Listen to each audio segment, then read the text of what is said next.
We are today addressing an urgent and growing concern of cargo theft on this subcommittee.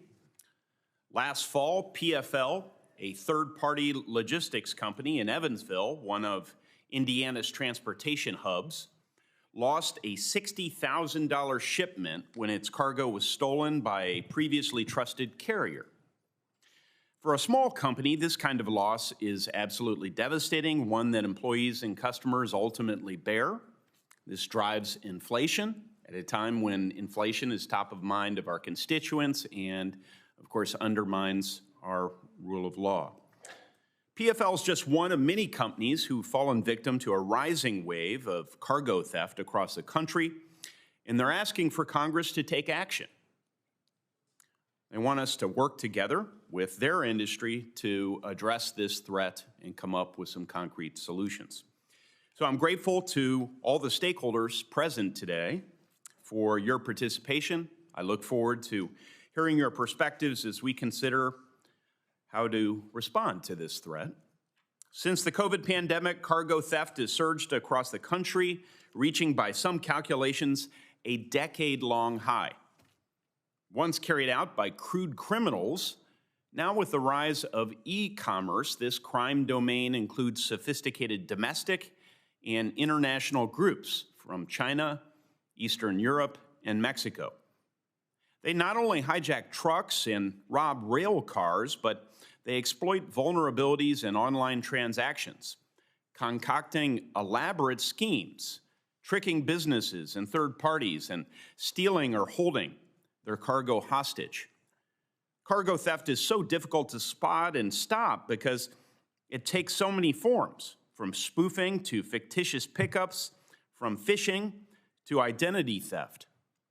Homeland Security Investigations estimates that the annual loss from cargo theft, quote, accounts for $15 to $35 billion annually.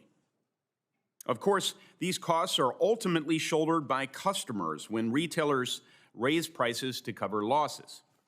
These crimes are often committed by repeat offenders, and very few, 1 in 10, according to the American Trucking Association, results in arrest.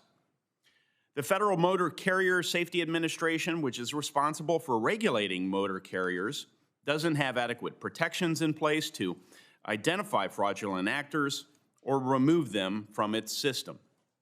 Nor does the agency have the statutory authority to assess civil penalties for violations of its safety or commercial regulations. At the state level, cargo theft is underreported, often miscategorized as simple property crime. To effectively combat this evolving threat, we must modernize our safeguards. I'm hopeful that together we can begin the process of establishing and implementing those safeguard reforms today. I look forward to a productive and meaningful discussion with our witnesses, and I look forward to thoughtful questions and exchanges initiated by my colleagues. And so at this time, I will recognize Ranking Member Peters. Proud to serve with him in this capacity on this subcommittee. Mr. Peters, I'd like to recognize you to deliver your opening remarks. Well, thank you, Chairman Young. It's good to be with you and working on this committee, and I look forward to our work together in the years ahead, or the couple years ahead, to do some very meaningful work. There's a lot to do, a lot on our plate. There are many priorities that I hope that we can work together to tackle in a bipartisan way, from improving roadway safety to strengthening innovation in the auto industry, to addressing issues impacting our railroads and freight supply chains, to working to reauthorize the Surface Transportation Bill and deliver new roads, bridges, and other infrastructure projects to our constituents. I want to thank the chairman today for holding this hearing on cargo theft, a growing threat to American supply chains and consumers. And I want to thank each of our witnesses for being here today. I look forward to hearing your testimony and how we can address this significant threat. As we will learn today, cargo theft takes many forms, but one constant is that when goods are stolen, consumers ultimately pay the price with higher cost for everyday items. We'll also hear today about the consequences of theft on independent truckers and small businesses who can be driven out of business by fraudsters looking to make a buck. And beyond just this economic toll, I want to highlight the very real danger that cargo theft poses to transportation workers, some of whom are rail workers and truck drivers that have been threatened at gunpoint. Since 2020, cargo theft occurrences have shot up according to both industry reporting as well as agency complaints. A significant driver of this increase in cargo theft is organized transnational groups and cyber criminals. In fact, criminals sitting in Russia, China, and across the world can now steal physical cargo in the United States by setting up fake businesses and manipulating our supply chain. We're going to hear from our witnesses today that this is a complex, interstate, and international problem that requires more federal law enforcement and attention. The Federal Bureau of Investigation, Homeland Security investigations, and the U.S. Attorney offices can provide the resources and reach necessary to address this organized cargo theft. However, we know that the federal law enforcement resources are stretched very thin. And that's why I'm also very deeply concerned about the Trump administration's actions to gut the Federal Bureau of Investigation and the Department of Justice, and why I'm disappointed by the lack of pushback on this move from my Republican colleagues in Congress. Since taking office, instead of increasing federal law enforcement capacity and effectiveness, which I believe is the first step that we need to take to address this criminal trend like cargo theft and fraud, President Trump has prioritized politicizing and gutting federal law enforcement, included by, let me just give examples. One, firing much of the FBI senior leadership, including the head of the criminal, cyber, response, and services branch, which is actually responsible for criminal and cyber investigations worldwide. Two, firing the heads of multiple critical FBI offices, firing dozens of prosecutors across the country for working on January 6 cases, and in one case, forcing the resignation of 6 prosecutors in one day when they refused the president's request to abuse our legal system. 3, institute a hiring freeze, preventing law enforcement agencies from recruiting new talent. If you're asking for more law enforcement, there's a freeze on new talent coming into law enforcement. 4, in my home state of Michigan, defunding the state police by freezing resources for Homeland Security, terrorism prevention, and more. 5, reassigning DOJ law enforcement officers as well as Homeland Security investigators to focus on immigration instead of investigating issues like cargo theft, terrorism, and human trafficking. The list goes on. And I don't believe that these issues, law enforcement or addressing cargo theft, should be partisan in any way. Crimes in our freight supply chain harm consumers, small businesses, transportation workers, and our economy. But I'm sorry, but I just can't stay quiet about the dismantling of our federal law enforcement during a hearing where our witnesses rightly will ask for increased law enforcement response to issues at hand. Well, just know it's being attacked right now. Ultimately, to solve this issue, I believe we actually need to fund the police and not follow what the President Trump is doing in defunding the police, like my state troopers in Michigan and others across the country. We need to make sure that we have the people, from field agents to prosecutors, in place to deal with these complex international cybercrime happening in the freight supply chain. And this just can't happen if the attacks we're seeing at the Department of Justice continues. And I would urge my colleagues across the aisle to join me in defending our law enforcement personnel. I also know the solutions to rising cargo theft go beyond law enforcement. In the direct jurisdiction of this subcommittee, Mr. Chairman, I look forward to hearing from witnesses about the types of actions that the Federal Motor Carrier Safety Administration can take to crack down on criminal organizations impersonating motor carriers or brokers to defraud shippers as well as to steal goods. I also know that the FMCSA will need resources and direction from Congress to do this, and I hope that we can work across the aisle to make that happen, especially as we begin discussions of the Surface Transportation Reauthorization Bill. And finally, once again, I want to thank our witnesses for being here today. for your contributions to the critical national supply chains that really literally form the basis of the American economy. I look forward to your testimony. Thank you again for being here. I yield back. Well, thank you for your opening statement, Mr. Peters. We will get to our very distinguished panel momentarily. I would just, in response to your comments, your emphasis on criminal activity and making sure we enforce the laws of the land, certainly well received. I do wish I had heard more from my colleagues over the last 4 years when the take care clause was consistently not observed by the President of the United States. We had a weekend at Bernie's for 4 years when the President failed to enforce our border security. Now we are left with international criminal elements who have permeated this country and dealing with the after effects of that. So perhaps we can work together on that issue. I think the people of Michigan registered their opinions, as did Indiana, that we need to secure our border. Joining us today is Chief Will Johnson, Chief Special Agent at the BNSF Railway Police Department and Second Vice President of the International Association of Chiefs of Police. Prior to joining BNSF, he was the Chief of Police in Arlington, Texas for 8 years, and he's been a police officer for 31 years. Chief Johnson, you're recognized for 5 minutes, and thanks again for being here, sir.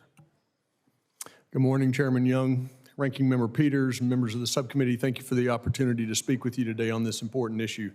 As mentioned, my name is Will Johnson, Chief Special Agent for BNSF Railway, and I appear before you today in my capacity as Second Vice President for the International Association of Chiefs of Police. The IACP is the world's largest association of law enforcement executives. Today's testimony reflects the concerns of many police executives as they combat organized cargo theft in their jurisdiction. The facts are stark. Strategic cargo theft in the trucking industry has increased 1,500% from 2022 to 2025 and accounts for 33% of all cargo theft reported by CargoNet. The Association of American Railroads estimates that over 65,000 thefts occurred in 2024, representing a roughly 40% increase over the prior year. In many of these cases, suspects endangered the public by sabotaging rail safety equipment so that they could commit their crimes. Regardless of the mode of transit, cargo theft cases often cross multiple state lines, making jurisdictional coordination, prosecution, and data collection extremely difficult. The lack of a coordinated federal cargo theft enforcement effort hinders effective prosecution. And food shippers have reported that criminal tampering with chain of custody seals for U.S. food shipments has put the nation's food security at risk and also caused inflationary food prices. Finally, there are frequent reports of armed suspects engaging in violent takeover-styled robberies or shooting firearms during the commission of these burglaries. In short, cargo theft is not a low-level property crime. We generally observe 3 distinct suspect profiles in the commission of these crimes. Number 1, transnational organized crime members. 2, loosely organized criminal street gangs in urban areas. And 3, criminal opportunists. Despite the challenges that each of these offenders represent, police officers continue to make significant arrests. In my submitted testimony, I outlined 4 recent examples for your review. The nature of these crimes have evolved over the years, and a whole-of-government approach is required to address this challenge. The IACP does not believe that we have all the answers to this complex problem, but we urge this subcommittee and the United States Congress to consider the following 8 action items as a starting point for stakeholder engagement to find effective solutions.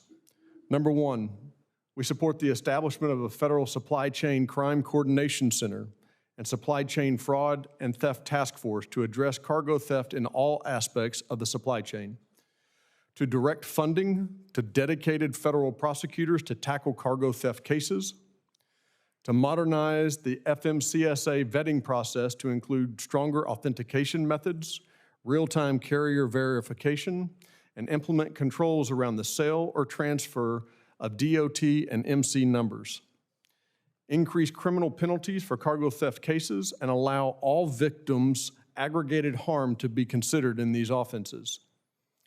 To encourage public-private partnerships between corporate security teams, carrier monitoring services, load boards, insurers, and law enforcement through data sharing initiatives, and allow the prosecution venue to be established at the place of offense and also at the victim's U.S. corporate place of residence.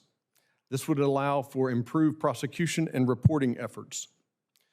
To provide law enforcement agencies with the resources to support investigations into this complex and sophisticated criminal networks.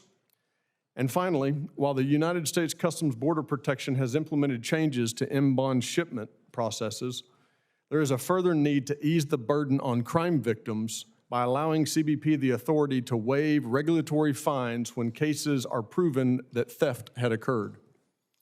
Again, the IACP stands ready to work with this committee and the United States Congress to develop and implement these solutions and to continue to raise awareness on this important issue. I'm happy to answer any questions now or at the end of all testimony. Thank you, Chief Johnson, for that testimony, the recommendations associated with it. We will most certainly have some questions for you. Our next witness is Robert Howell, Senior Vice President and Chief Supply Officer for Academy Sports and Outdoors. Academy Sports operates 298 stores in 19 states and 3 distribution centers in Texas, Tennessee, and Georgia. Mr. Howell brings 25 years of experience in supply chain management. We are grateful to have him here. Mr. Howell, you're recognized for 5 minutes, sir. Good morning. Thank you, Chairman Young, members of the committee and subcommittee, for the opportunity to testify to you today on the critical topic of cargo theft. I'm Rob Howell, Senior Vice President, Chief Supply Chain Officer for Academy Sports and Outdoors, and in my role, I'm responsible for distribution in both domestic and international logistics. Academy is a leading sporting goods and outdoor recreation retailer headquartered in Katy, Texas, a suburb of Houston. We employ approximately 22,000 members across 298 stores in 19 states, including Texas, Illinois, Indiana, and Ohio. We also operate distribution centers in Texas, Tennessee, and Georgia. We were founded in 1938 in San Antonio, and today Academy offers a broad assortment of outdoor apparel, footwear, sports and recs products, including leading national brands and a portfolio of private label products. Academy's mission is for us to provide fun for all, and we fulfill this promise through a localized assortment and the value that connects a broad range of customers. During today's testimony, I hope to increase the awareness of the impacts of cargo theft. Organized cargo theft is rapidly growing and broad-reaching, impacting supply chain networks both on the road and on the rail. Like many retailers, our goods are first shipped from a point of origin to our distribution centers through an interstate network. This allows us to efficiently move merchandise and equip our stores with the products families want at a competitive price they appreciate and when they need them. In my 25 years in the supply chain, I've never seen cargo theft this prevalent, and there's been a dramatic increase in the last 2 years. These types of thefts include load interception, identity theft, double brokering, and cyber fraud. There's a robust cargo theft network comprised of bad actors who demonstrate increasing levels of sophistication. In the past, cargo theft typically represented as a bad actor stealing a truckload or duplicitously obtaining a DOT motor carrier number. In today's environment, it's rapidly progressed, and it's common to experience cyber theft of online credentials and systems, perpetrators that cut doors on trucks so they don't break the security seal, stealing the product, fraudulently editing transportation documents, reattaching those doors all in one transaction while eluding prosecution. Recently, we had a shipment of what we call private label swimwear. It was intercepted on its way from Nevada to our Texas distribution center. As you can imagine, this is critical at this time of year for the season. Unfortunately, we had to react when that load was stolen and repurpose and reposition product throughout our network. You can imagine that takes incremental costs, incremental transportation, but we had to get this product available for our customers in time for the season. If we didn't get that product there, not only would our customers not be able to get that product they need, but we risk losing that customer's loyalty and losing that relationship with that customer. Apart from the cost of lost merchandise, this also results in additional cost on us, shipment delays, and ultimately that impact to the consumer. This type of theft impacts a variety of stakeholders. Third-party service providers, brokers, and carriers are attentive to the issue. When products are stolen, we are notified by these third-party providers, and they launch investigations, engage authorities, and activate their mitigation teams. We then seek financial restitution for the cost of goods. It results in lost sales for our companies, but can also be reflected in increased costs for more secure transportation. Additionally, we've had to intervene and make investments, tracking and tracing technology, GPS, as well as enhanced cybersecurity to protect the delivery of secured information. Cargo theft also disrupts how we operate our business. In addition to the impact on merchandising, inventory management, and distribution center teams as they work to replace the stolen merchandise, it also creates a need for additional time and resources to pursue the exploration and implementation of additional in-house solutions. Most importantly, though, once again, cargo theft impacts the customer. When goods are stolen in transit, we lose that individual sale, potentially that customer and the ability to build loyalty long term. This issue is exacerbated by the fact that some goods are seasonal, limited time, or limited availability products, and we cannot easily replenish those goods. These lost sales can reduce sales tax revenue for the local communities we serve. Partnering with the industry leaders, like the Retail Industry Leaders Association, enables us to stay on top of best practices to help protect academy sports and outdoors.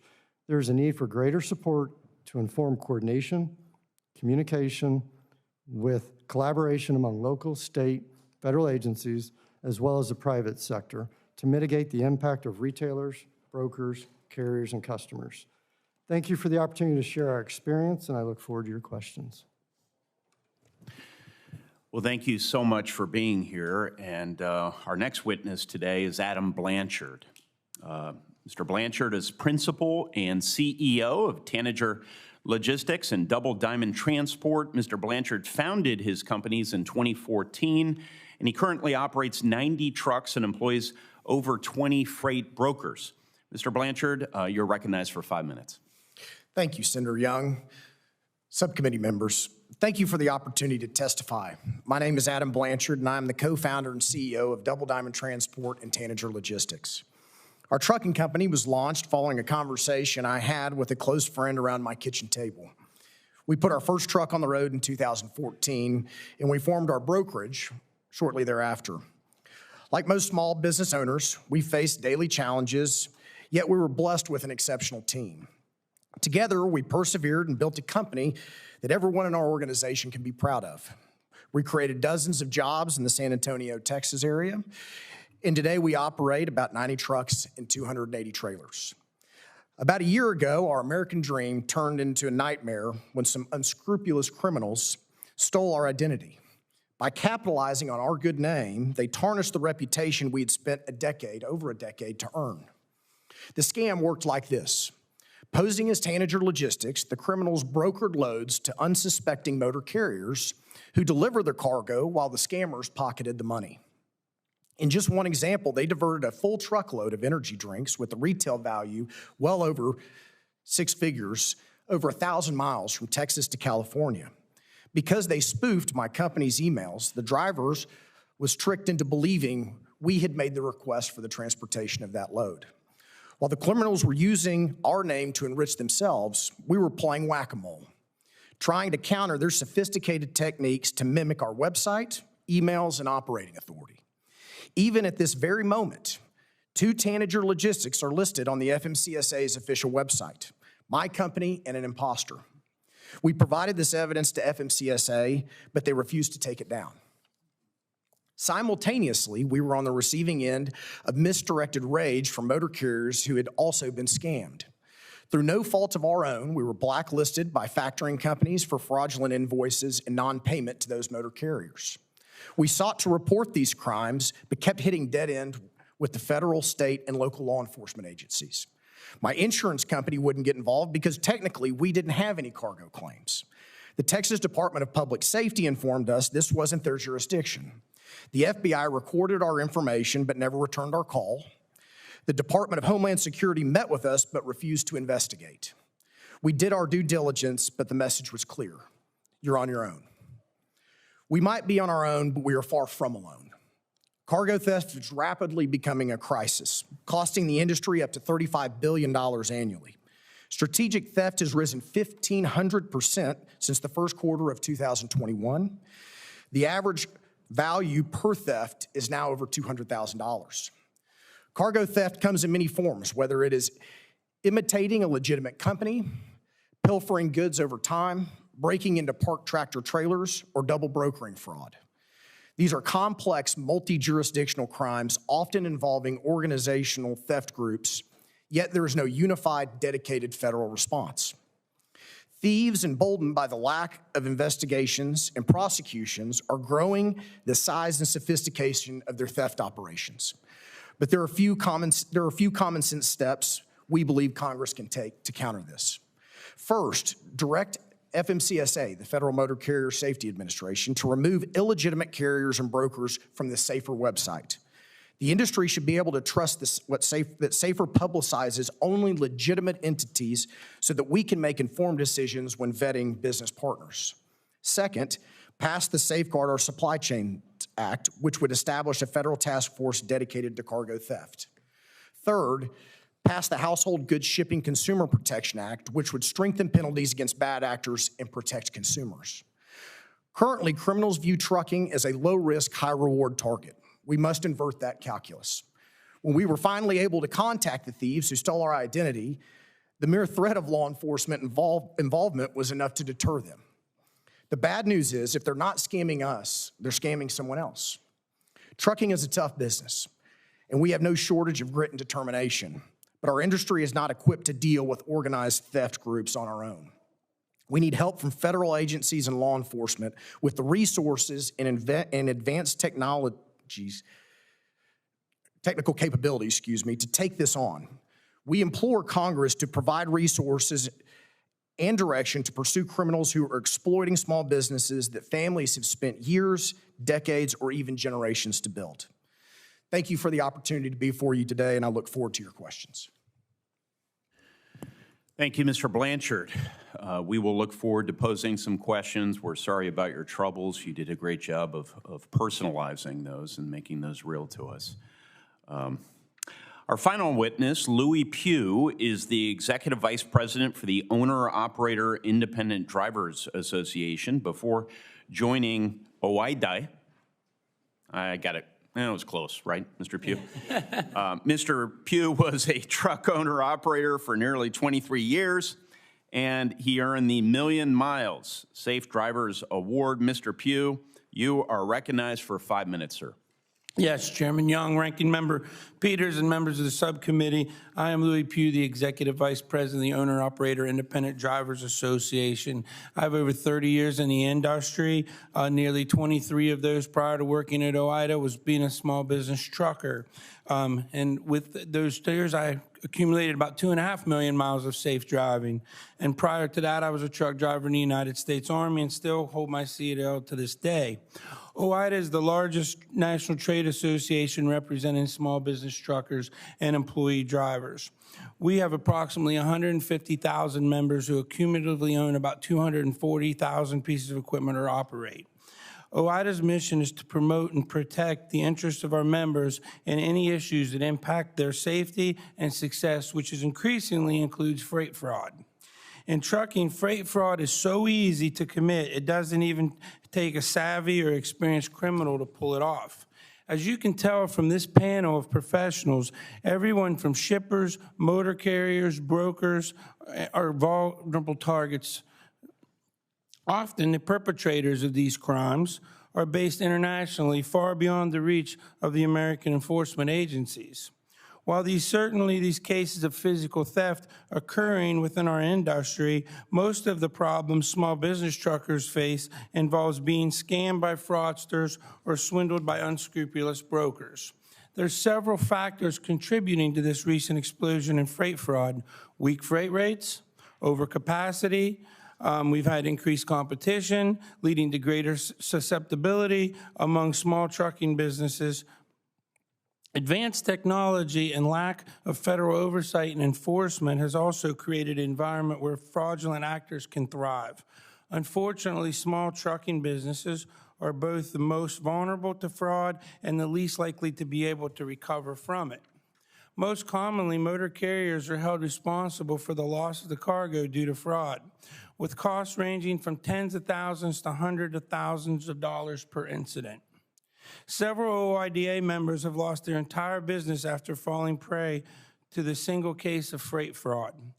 This is not a hyperbole. It only takes one scam to completely ruin a small trucking business.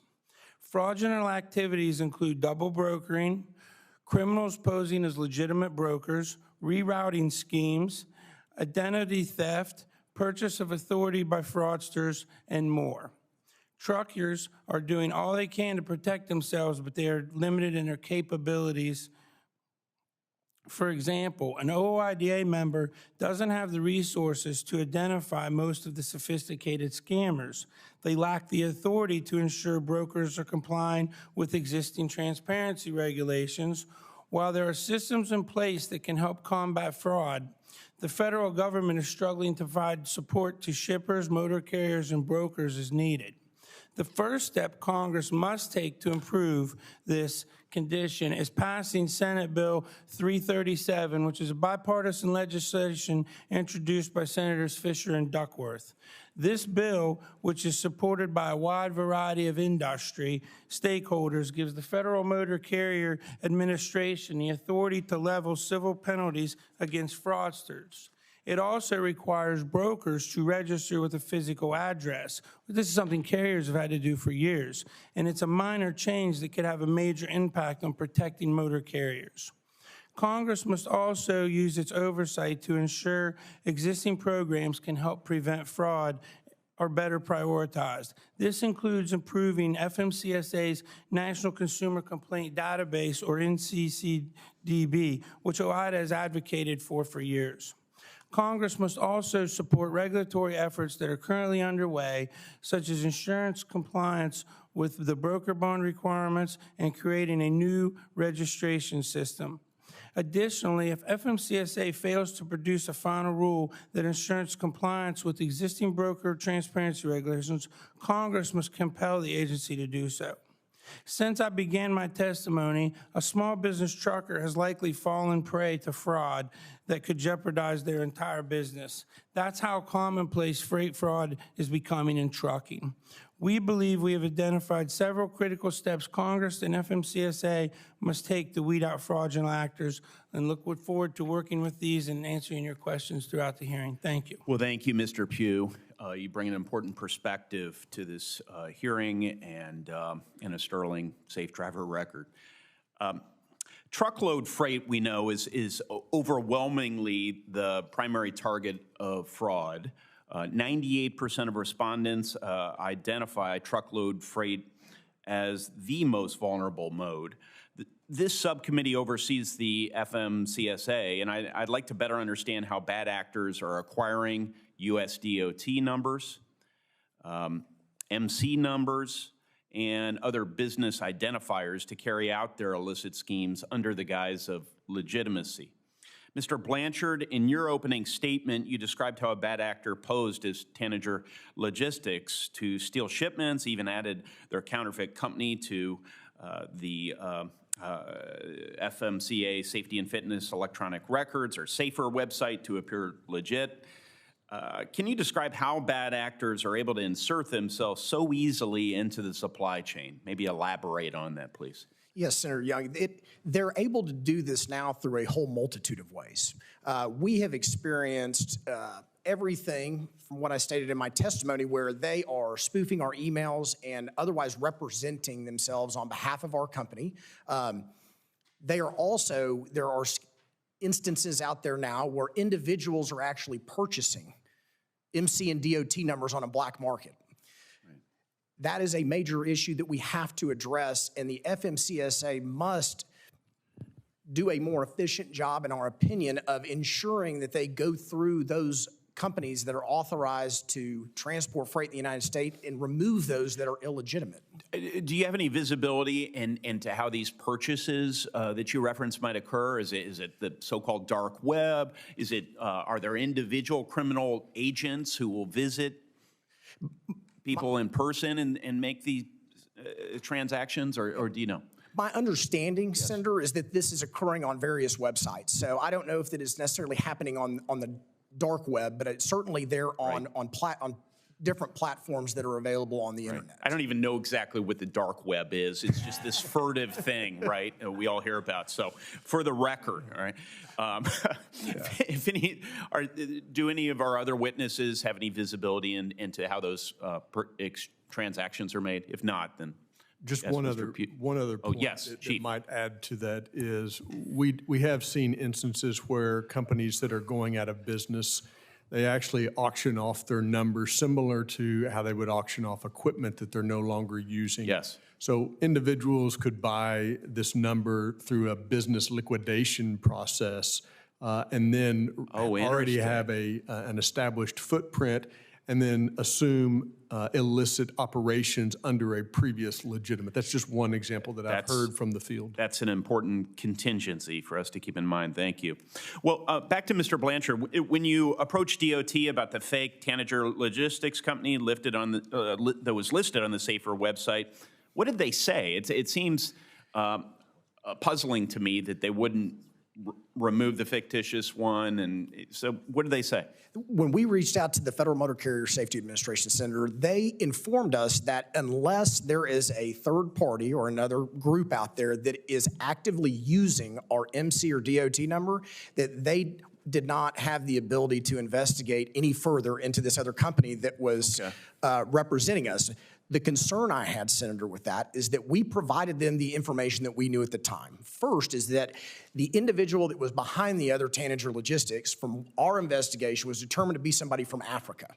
We also did some investigation both internally and through our attorneys that determined that the address that was listed on the SAFER website that's provided by the FMCSA was a residential address in Ohio of a woman that had no affiliation to logistics whatsoever. And you thought those overlap of facts looked suspicious. Yes, sir. Right? Yes, we did, Senator, because I can understand that. And to be fair to FMCSA, there are many instances in which you have companies with the same name that have operating authority in the United States. And so certainly we're not here to interrupt that or ask the FMCSA to involve themselves. But if there are facts sufficient to provide them enough information that there is very likely an active fraud situation going on, we believe it would be very helpful for Congress to direct them to do so. I want to get to my colleagues' questions momentarily, but let me just sort of get to where I hope we end up with many of these lines of inquiry, which is what should Congress consider to ensure FMCSA is equipped to root out rampant fraud, better support legitimate motor carriers and brokers? You listed off a number of things, but maybe you could connect what we've just discussed to a solution or two. Yes, Senator. What is, in my opinion, very important is to provide the directive and resources as needed to the FMCSA in order to increase their cyber capabilities. One issue that we've seen constantly is that they are falling further and further behind the sophistication of these criminal organizations. We've even had an instance in which our profile on with FMCSA was hacked and somebody changed our address and phone number in an attempt to engage in another fraud that fortunately we had stayed on top of to prevent. But FMCSA needs to be the group that quarterbacks a unified federal group of agencies and law enforcement groups in order to address these issues, in order to create a database and a repository of data so that it can be coordinated appropriately amongst not only federal law enforcement, but state law enforcement, and also increasing that cybersecurity that they have to prevent these kind of things from happening. Well, that strikes me as reasonable and bipartisan and something, you know, even Senator Peters and I can work together. I'm just kidding, Senator Peters. We are actually really good friends, believe it or not.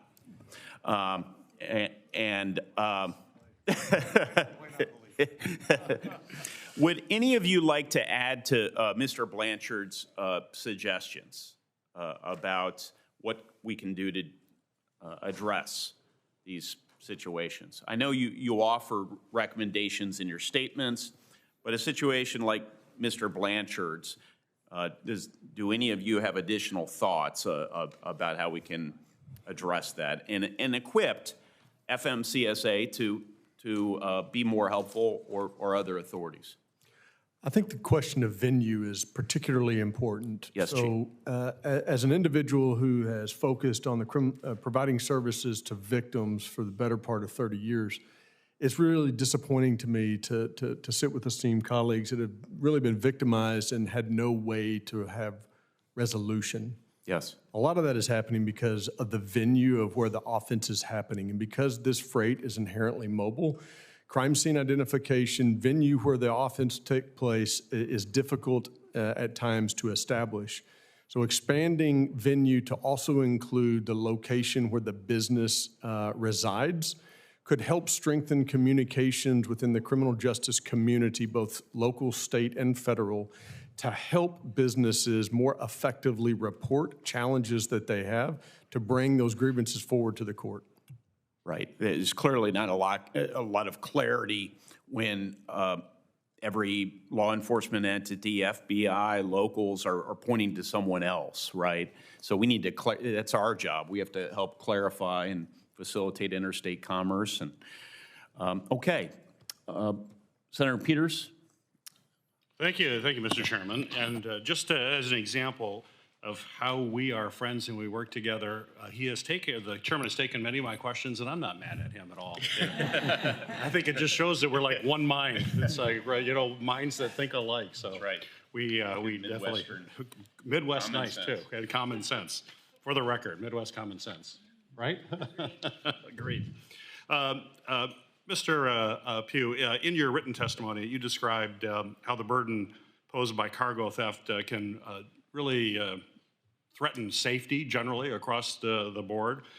Would you want to talk a little bit more about that, how this is a safety issue in addition to a fraud and theft problem? Yeah, this is a huge safety issue for truckers and small business and all, because if they're not getting paid, they haul loads, they still have to pay for fuel, they still have to pay for maintenance and these type of things. So if they haul a load for X amount of dollars and they have all these expenses, and trucking's a very slim profit margin business, very slim profits. So when something like this, they get beat out of, $3,000 to $4,000 and they're planning to use these for maintenance repairs and stuff like that, it puts an owner, operator, small business guy like I was into a point where you have to start deciding, can I stay in business? Am I able to keep my truck to meet the safety regulations? And the long and short of it, can get so bad that they will end up having to close their business and sell your truck.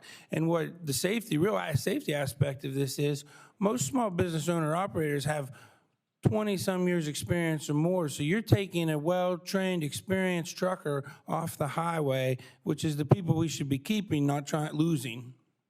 Yeah, great. Thank you. Mr. Howell, I think we can all agree that we continue to face affordability crisis in this country. And cargo theft obviously is a direct harm to those who've invested in those goods. And when they're stolen, the loss is very clear. But perhaps you could describe to this committee how cargo theft also contributes to increases in prices really across the board. This is a problem that really everybody in our country faces, and maybe give us some quantification of that, but everybody in our country should be concerned about this problem. Is that accurate? Yes, thank you, Ranking Member Peters. At Academy Sports and Outdoor, we pride ourselves in being a value retailer. So we're really always focused on how everything we do affects the individual consumer and those families that are buying our products. When it comes to cargo theft, the number one concern we have is, it's a rapidly growing issue. So over the last 2 years, it's really accelerated. You've heard numbers quoted by others, 40, 50%. We're seeing similar numbers. I think second to that, the second most concerning issue is we've actually never recovered any of the cargo that's been stolen, I can speak to in the last year.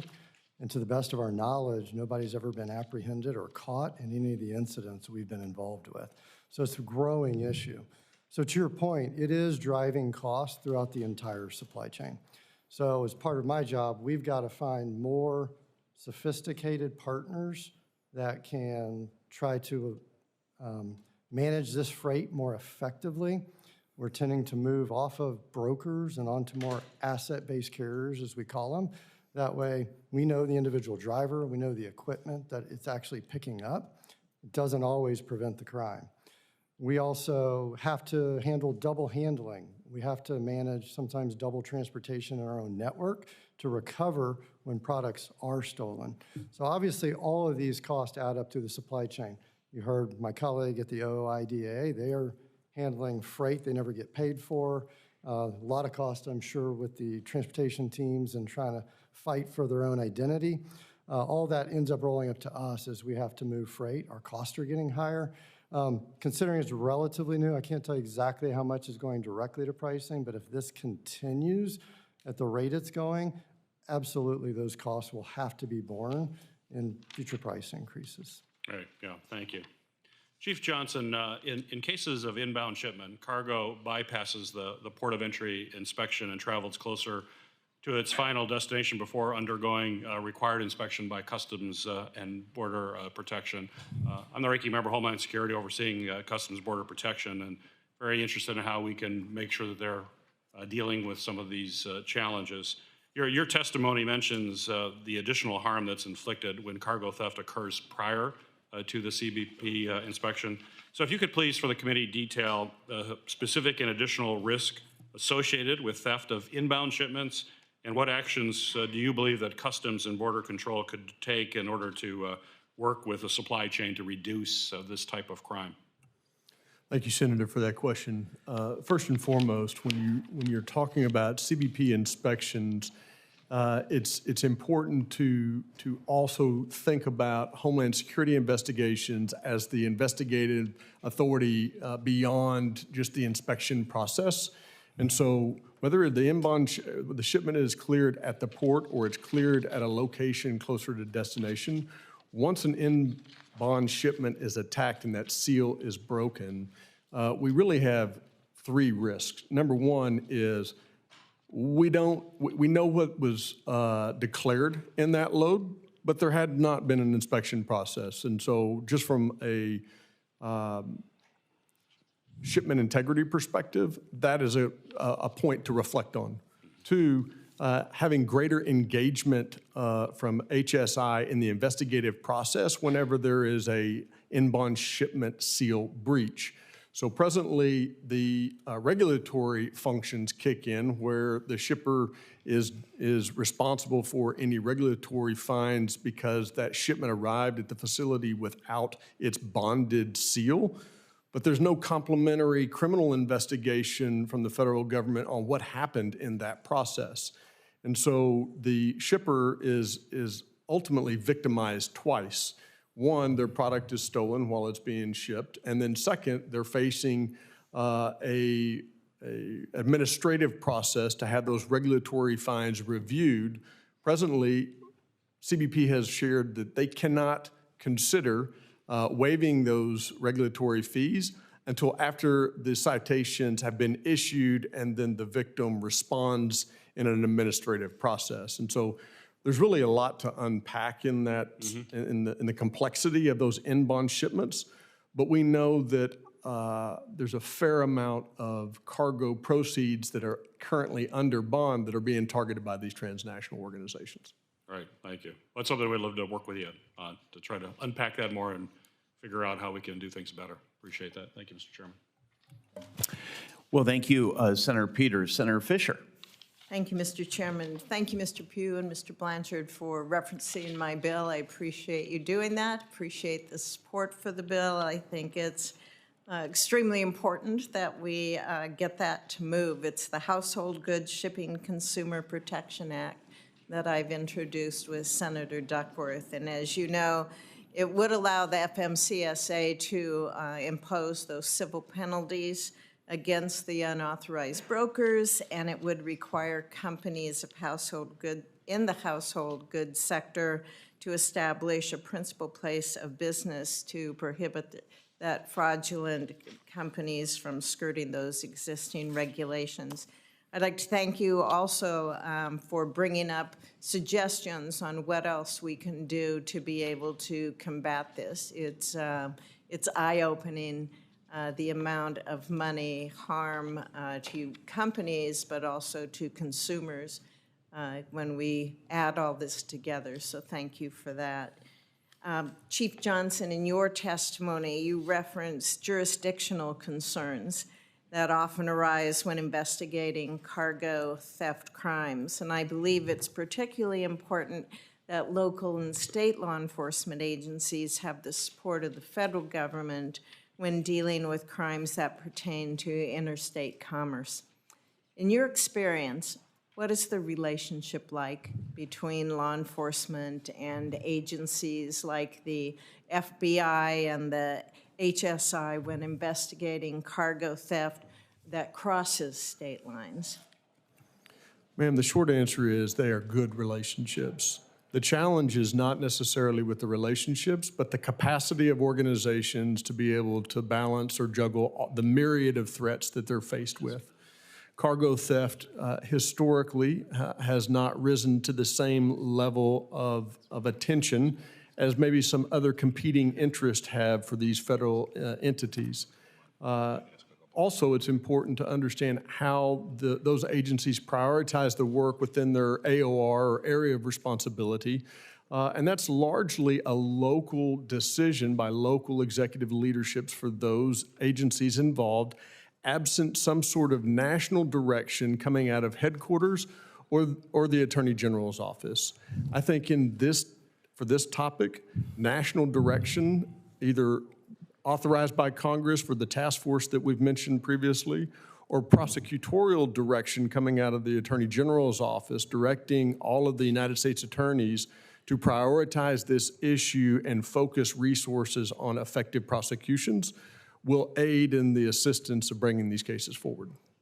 Thank you. You know, Mr. Blanchard, you spoke about your frustration in trying to just bring it to the attention of authorities, federal, state, I assume local as well, that you were trying to work with.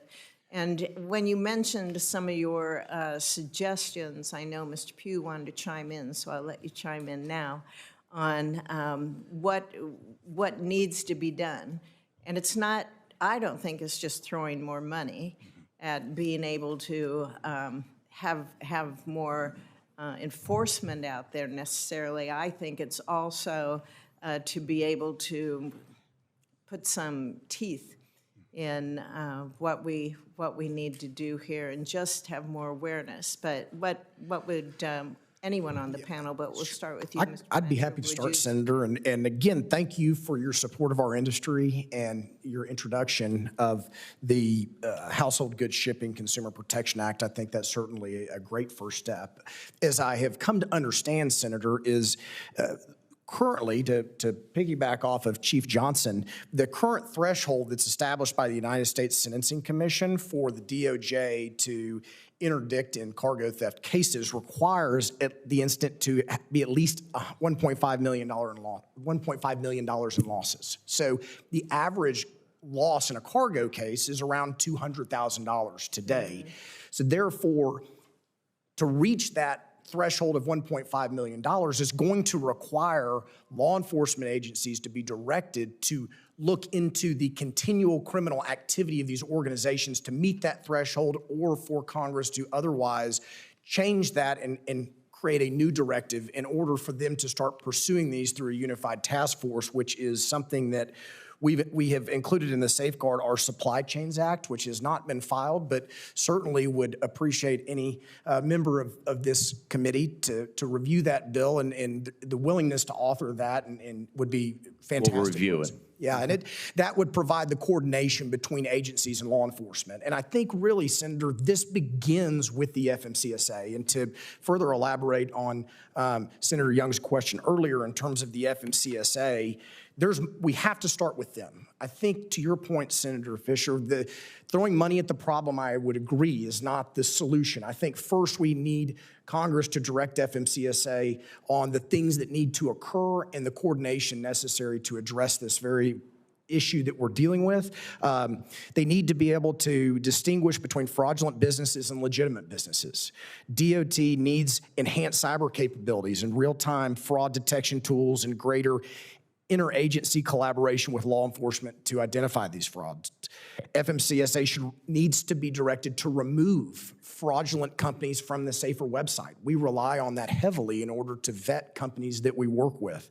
They need to explicitly authorize FMCSA needs to explicitly authorize to withhold registration from applicants who fail to provide verifications.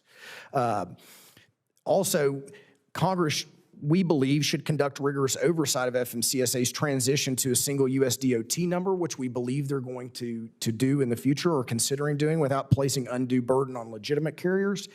And DOT should expeditiously implement the 13 recommendations issued by the Government Accountability Office to strengthen FMCSA's National Consumer Complaint Database. And so those are things we believe that Congress could do without the necessity of additional funding in order to provide the coordinated effort necessary for law enforcement, because we simply don't have the tools, Senator, to be able to do the reverse IP searches, to break through the cyberspace in order to find who's spoofing our emails. I have a very sophisticated IT director, and he's great, but only law enforcement agencies have that capability. Okay, thank you. Mr. Chairman, can I ask for Mr. Pugh to be able to respond as well during the Please, time? yes, go ahead. Since both you and Senator Peters went over time, can I keep? You are correct. Thank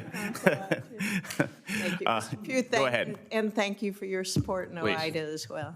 I thank you, Senator Fisher, and you and Senator Duckworth on your bill. We very much appreciate that, and glad you're trying to do something different and to help these things. It will pay dividends if we can get it across the finish line. A couple other things is then this whole National Consumer Complaint Database, it seems to be FMCSA needs to be directed more to do something with that. From our experience and with our members, and we tell members to send these complaints plus many other complaints that happen to them in trucking. It seems like this is where all complaints go to die at FMCSA. Usually they hear nothing back, or if they get anything, it's just, hey, thanks for letting us know. Also, we've said for a long time, it would probably be helpful to have a different name. Most of our small business people and truckers, they don't even realize that this is a place for them to go file a complaint, because National Consumer Complaint Database, who would think that's a trucking complaint hotline? So that would be helpful. We feel FMCSA probably has enough funds to do some investigating on this. It's just to reallocate where they're putting, because they continually say that there's not a safety effect to this, so that's why they don't have to do anything with this. But we know there is, because it's putting people out of business, it's causing people not to be able to maintain their equipment. So there's definitely a safety thing here. Plus, who knows what happens to a trucker if something happens at gunpoint or something like that. And I would agree with my colleague here. FMCSA is the first line of defense on this, 100%. They have all this information. They have everybody's registrations and all that. And finally, I would say FMCSA needs to step back and take a long look of making the barrier of entry into being a motor carrier or a broker much harder, much stricter.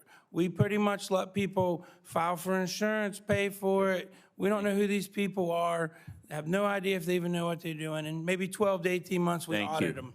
Thank you so much, Mr. Pugh. All these concrete and actionable recommendations has been very helpful, I know, to all of us up here. Mr. Lujan. Thank you very much, Mr. Chairman. Chief Johnson, my state is home to a number of land ports, including Santa Teresa Port of Entry, which is a multimodal transit hub that has been a major site of economic growth in recent years. At Santa Teresa, we're experiencing trucking thefts on the Mexico side of the border, meaning the materials and products businesses and consumers are waiting for never make it into the United States. Chief Johnson, yes or no, do you believe it's important for the U.S. law enforcement to coordinate with Mexican law enforcement? Absolutely. The Department of Homeland Security has estimated that cargo theft accounts for up to $35 billion in losses annually. These thefts impact our truckers and railroads, agricultural producers, businesses big and small. They also impact consumer prices, which are currently on the rise. Mr. Howell, yes or no, when the entire industry experiences regular thefts of merchandise, does it affect the prices that consumers see on the shelves? Senator, yes, it eventually will. Chief Johnson, you noted the following in your testimony, quote, state level police and prosecution efforts are challenged by a tremendous number of competing priorities for resources, such as addressing the fentanyl epidemic, violent crime in the community. This focus has either directly or indirectly impacted effective property crime enforcement efforts. Criminals have exploited this vulnerability. Do you believe law enforcement needs more resources or less resources to address the full slate of challenges in our community? Well, certainly local law enforcement needs more resources directed towards this issue. And as we look at the three offender profiles, certainly the transnational organized crime has got the greatest federal nexus. But when you drop down to the criminal street gang profile and the criminal opportunist, those are most directly targeted by local law enforcement efforts and state charges, and certainly having the capacity in communities to be able to address cargo theft-related crimes at a local level with state charges would be tremendously complementary to the federal response that's been discussed today. So, Chief Johnson, having fewer law enforcement officers could make this worse? Having fewer law enforcement officers at the local level could make this worse? Absolutely. Currently, IACP has experienced and reported on just a national challenge in recruitment and retention in policing. Surveying our members, we believe that across the nation, many agencies are experiencing a 10 to 15% vacancy rate in terms of positions that they have available but are unfilled. And we need to aggressively, as a complete society, focus on improving the opportunity to recruit and retain police officers into the profession to strengthen the safety and security of our communities. Appreciate that thorough response. Last week, before the Senate passed its budget resolution, I introduced an amendment to provide increased resources for local law enforcement through such initiatives such as the COPS hiring program. I was surprised when only one of my Republican colleagues voted for it. This is a bipartisan area that we should be working together to make sure that there is more resource available to ensure that we're able to hire, secure, keep, and recruit all the folks that we need. So I appreciate that response. Mr. Blanchard, advanced technology is one of our strongest tools in the fight against drug trafficking, which is why I've long advocated for 100% screening using non-intrusive inspection technology at the southern border. Yes or no, do you believe we should implement NII technology at our land ports of entry? Yes, sir, I do. Reports indicate that fentanyl precursor chemicals are being smuggled through the United States transportation networks as well, including through cargo and rail, before making their way to Mexico for fentanyl production. Yes or no, would implementing comprehensive screening of all cargo, both entering and exiting the United States, enhance our ability to detect and disrupt this supply chain? Senator, we don't do much cross-border freight, but certainly we have always, as an industry, been very supportive of more inspections, so long that it's not overburdensome. And I think without question, the new technology and the technologies that you have mentioned provide increased efficiency with advanced throughput on those inspections. And so I personally, I certainly would not feel comfortable speaking on behalf of my entire industry, but myself and on behalf of my company, we would welcome that. We want to get the bad actors out of our industry, and I think any advanced technologies that would provide assistance to law enforcement in that effort, I would be very supportive of. I appreciate that response, acknowledging the importance of technology that's not going to slow down commerce, but it's going to let us get a 100% view of what's leaving the country with some of these precursor chemicals that are rolling through the United States and then going to Mexico, or the bad stuff that's coming in. I'm always surprised with the very low number of passenger vehicles that are actually screened entering the United States, and reports coming out of the Department of Homeland Security suggest that 90% of the fentanyl that is being found in the United States is coming through the southern border in passenger vehicles driven by Americans. We've got to stop this stuff, and the only way we're going to be able to stop it is that we can see what's in those vehicles, but make sure that people can also move so we're not hindering commerce. Mr. Blanchard, one final question. The importance of the work that's needed to ensure that we're keeping an eye on the bad folks and that there's actually something being done when it comes to the federal staff, experts, things of that nature, to be able to implement the law, to hold people accountable, to prosecute, things of that nature. Will that require more staff or less staff? At this time, Senator, I'm not in a position to know whether we would need more or less staff, and let me explain why I say that.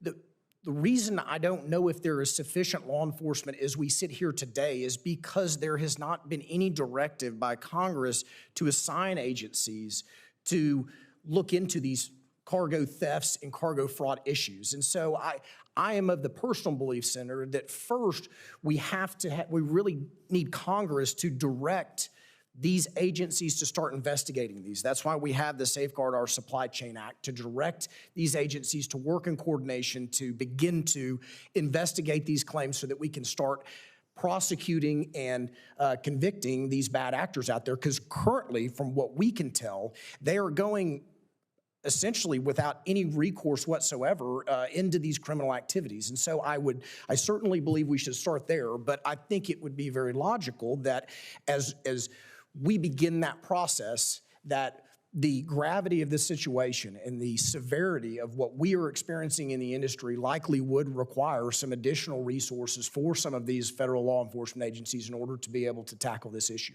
I appreciate that. And Mr. Chairman, I appreciate your acknowledgement of many of the ideas that have been shared today alone, in addition to the research staff has done in this space. This is something that Congress needs to get done, and we can work together on this, whether we're looking at just domestic transport or we're looking at international crossings as well. We have to do better in this space. So very much appreciate this hearing that you scheduled. Thank all the panelists for being here today. Thank you for your questions, Senator. I agree, this panel's been outstanding. You know, I'd like to read into the record some just compelling staff work that I think needs to be read into the record related to international organized crime and the nexus they have with the very challenge that we're discussing in this hearing. Law enforcement investigations have found international criminal organizations have strong ties to Eastern Europe and South Asia. For years, large-scale theft rings have been linked to Armenian gangs who use a mixture of straight and strategic cargo theft to steal freight. One stakeholder reported their load was stolen by an Armenian gang operating in California and then resold to a Colombian crime ring. Additionally, reports indicate an organized crime ring from India, referred to as the Sinj Syndicate, is operating in both the U.S. and Canada, all using the name Sinj. In 2023, Canadian officials conducted an investigation dubbed Project Big Rig that disrupted the operations of this crime ring by arresting 15 individuals running a major cargo theft ring. Canadian authorities recovered over $9 million in stolen goods. It goes on and on. They had presence in Ohio. Investigators have also found ties to the Mexican cartels in cargo theft rings. On January 13 of this year, over $440,000 worth of Nike shoes were stolen off of a BNSF train whose air brakes were cut as it traveled on tracks north of Phoenix, Arizona.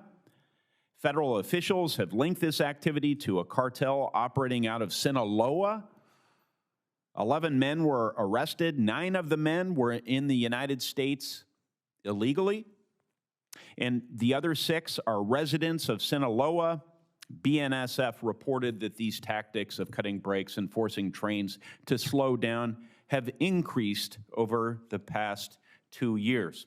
So I just find that connection compelling. Sometimes I like to connect the work that we do in this committee or in particular subcommittees or committees with some of the conversations we have in other committees. This is very much linked to border security in various ways. I would also note that my colleague's emphasis on resources is important and in many cases correct. I would say if we're going to look holistically at this challenge, we should also look at the limitation we have on federal judges, so that if you do identify bad actors, you need to be able to get into court over a reasonable period of time and not wait years and years and years to have your case heard. Otherwise, the law is of little effect. So we've got some work to do. The Judges Act, it's neither here nor there, but it was vetoed, for those who are checking your recent record, by our last president in the final days of his administration for what seemed to be purely partisan and vindictive reasons. Are there any additional connections to international cartels that our witnesses feel like we should be making, or any reflections you have on that issue that you would like to get on the record? I'll ask Chief Johnson. Thank you, sir, for the opportunity, and I'd like to compliment staff's research that was read into the record with one additional point of clarity. I'd like to thank the men and women of the BNSF police force that are on the front lines every day challenging these bad actors, and those arrests that you referenced were the result of their hard work and connecting federal authorities to their investigations. And so I'm very proud of the work that they're doing to protect the U.S. supply chain and also our customers' goods and services. The concept of the organized crime and transnational organized crime, I think, has been well covered. The Mexican national nexus for rail freight is the strongest. Eastern European, certainly Armenian in the trucking industry, very pronounced. And having the ability to have a federally directed task force with the United States Attorney's Office is the only way that we're going to be able to peer into those organized networks and dismantle the command and control that is taking place, because the cops in the field, they can keep arresting the bad actors every day until we take out the command and control elements of these organizations. This crime threat is going to persist. Mr. Blanchard. Senator Young, to expand upon Chief Johnson's comments, and again, I would reiterate, I thank your staff and the rest of the senator's staff on the diligent research they did. There are things that you just stated into the record that I was not even aware of, but one thing I wanted to reiterate or to bring to this committee's attention is that because these actors, these organized criminal groups are acting with impunity because there is no real law enforcement effort to stop them, I would feel certain that this is a crime that is occurring. Cargo theft is something that is generating a tremendous amount of revenue for these criminal organizations that are then in turn engaging in other criminal activity. And so I think it's important to make that point, because this seems to me to be a moneymaker for these bad actors that I am sure are engaging. If they're engaging in cargo theft, they are certainly engaging in other criminal activity that is impacting our communities. Right. This is probably one of many streams of revenue for these criminal elements. Point well taken. Mr. Pugh. Yeah, my staff takes a lot of these calls from our members calling. With 150,000 members, we get calls weekly on this. And we have seen, and we're sure that some of these folks are from other countries, like I said, stretching on our border, some domestic. We have seen, we had a lot of people in the beginning that were in a certain area of Southern California, kind of north of LA. There's a couple counties there that this was being traced back to. And since then, we have found and uncovered where these bad actors, like there'll be 8 or 10 of them using the same address. They shut down, they come right back with another address, the same address with another. And so I'm sure this is being, like I said, both foreign and domestic. Well, we have come to the end. We've covered a lot of ground. I would welcome any additional submissions or points that you wanted to make. You could submit those to the committee in writing. We can keep the record open for a short period of time to accommodate any of that. But my hope is that we will take your recommendations and see where we can come to some measure of consensus. and then act on those recommendations. That can sometimes be challenging up here, but this is, I would agree with Senator Peters, this is one of these issues that lends itself to common sense and action right now, and the American people deserve that. So senators will have until the close of business on Thursday, March 6th to submit questions for the record.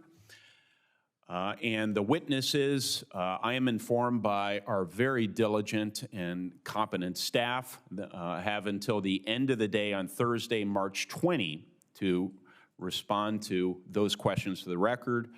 This concludes today's hearing. The committee stands adjourned.